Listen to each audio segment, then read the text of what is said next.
Hare Krishna. So Krishna is describing various wonderful aspects here about his energies and himself. So we have been seeing from Shloka number 4 onwards.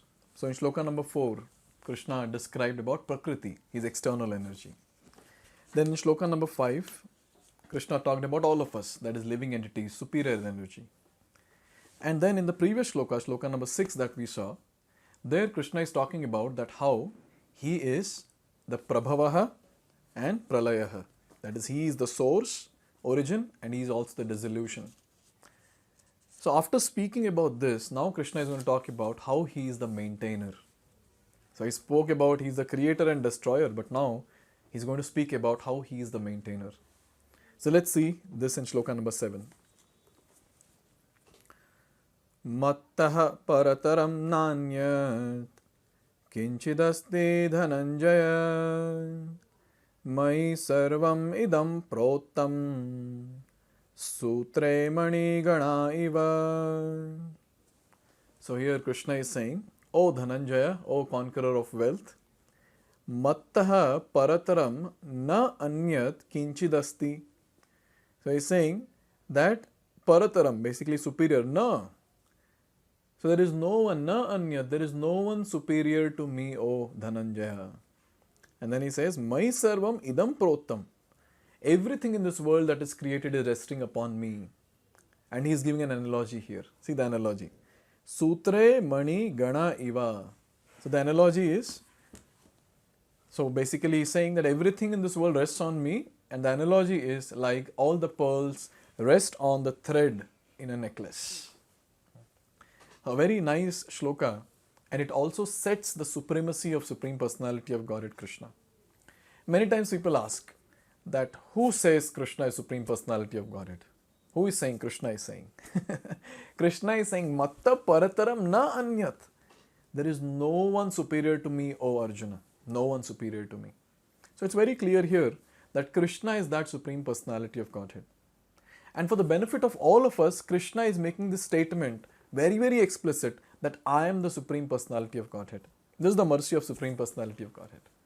Very, very mercifully he is revealing the truth to all of us so that there is no ambiguity in understanding who is Supreme. And all thanks to Arjuna who is asking various questions.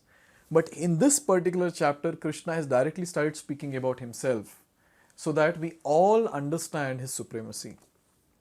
Let's get into some deeper aspects in this particular shloka.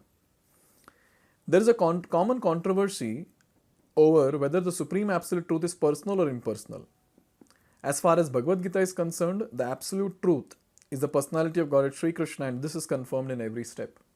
So this has become a very normal talk that God is energy, He is light, He is formless. It's very difficult for people to accept that God has a form, Krishna has a form. And people are just driven by this different notions that Lord is impersonal. But here it's very clear. He's saying mattaha parataram na anyat. He's saying that there is no one superior to me.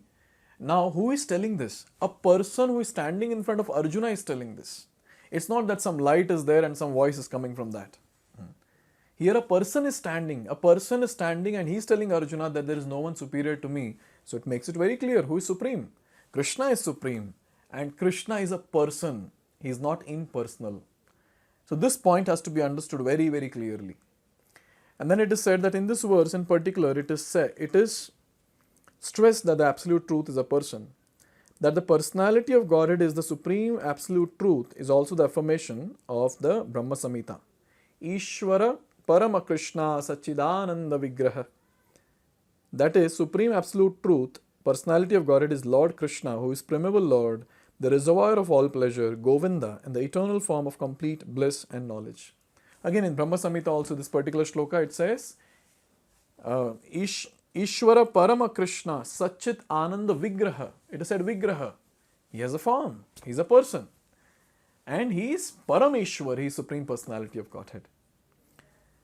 Then here it is continued that these authorities leave no doubt that the Absolute Truth is the Supreme Person, the cause of all causes. Sarva Karana Karanam. He is the cause of all causes.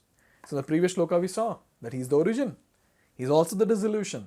And in this particular shloka, we are seeing that he is the maintainer. Everything rests upon him. He is maintaining everyone and everything. Also, a nice point is made here. But then in Vedic scriptures, we'll find one word, arupam. Arupa. Arupa means no form. So here this is given about that. The impersonalists put more stress on the word arupam.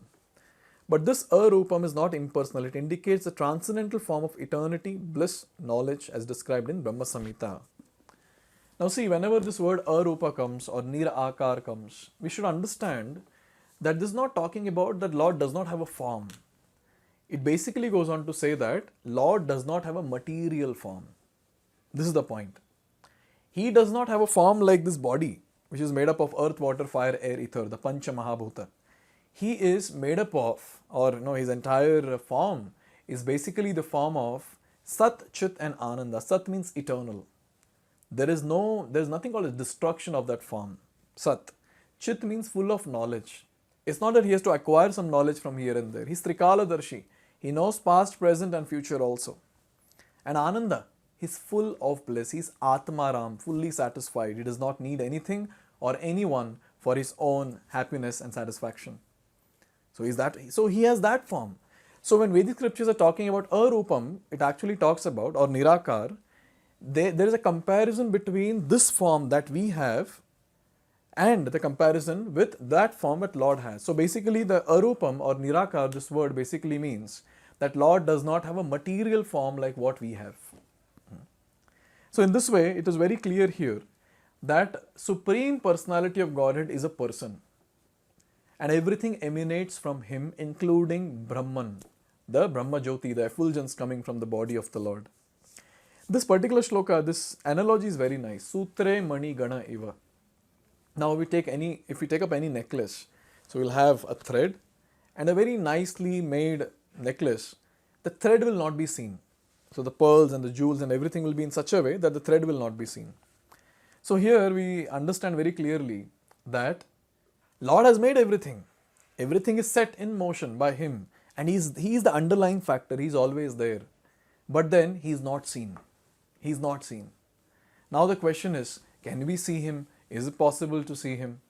Yes, it is possible. It is possible to perceive the Supreme Personality of Godhead by Tat Shruno. That's what this chapter started with. Tat Shruno, by hearing.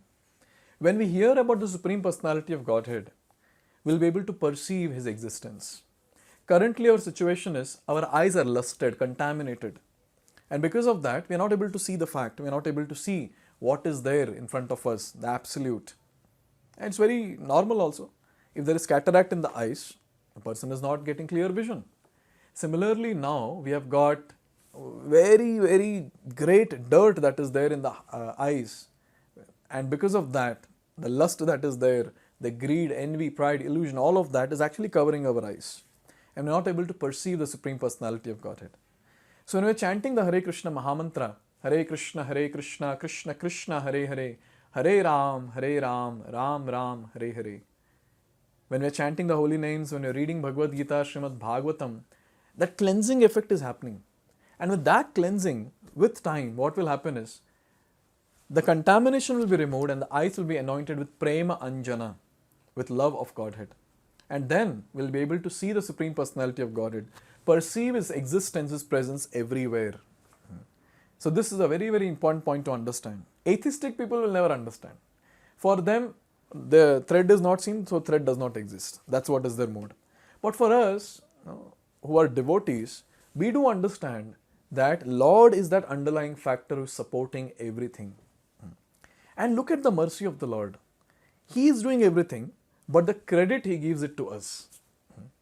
So he says that, oh, such nice, these all pearls are making such nice necklace. Arey Baba, without the thread, how can necklace be there? But Lord is so merciful that he gives credits to each and every pearl. Oh, it's because of you, everything is looking good. And another factor here we can note that Lord is calling all of us as pearls. He could have said dirt also. And the thread and you all are dirt on it. But then Lord is giving us so much of value. He's valuing all of us, saying, no, you all are pearls and I am the thread, underlying factor. So he is the Supreme Personality, he's Atmaram, he does not need anyone, but still he gives us importance because we all are his part and parcel. And he expects that all of us should go back to him in this very lifetime by practicing Krishna consciousness, by practicing bhakti. This is what is the expectation of the Lord. He does not need anything else. So as devotees, as sadhakas, it's our responsibility to practice bhakti very intensely every single day, understanding that everything around us is actually lying on the thread, and that thread is Supreme Personality of Godhead Krishna. Even our entire life is actually lying on this thread. Without Krishna, we don't have any existence. Without Krishna, we are nothing. We are just zero.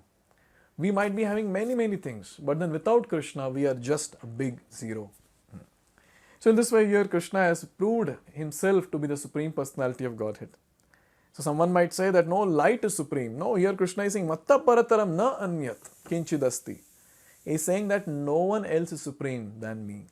No one else is superior to me. Here it's very clear in this particular shloka. Now after having described about Prakriti, that is inferior energy, all of us living entity, superior energy, and in 2 shlokas, 6th and 7th shloka, after describing about how Krishna is supreme, the Ishvara Tattva, now Krishna is going to talk about how he is the essence of everything that exists around. So let's see these verses which describe about how Krishna is present everywhere in the next few videos. Hare Krishna. Hare Krishna, Hare Krishna.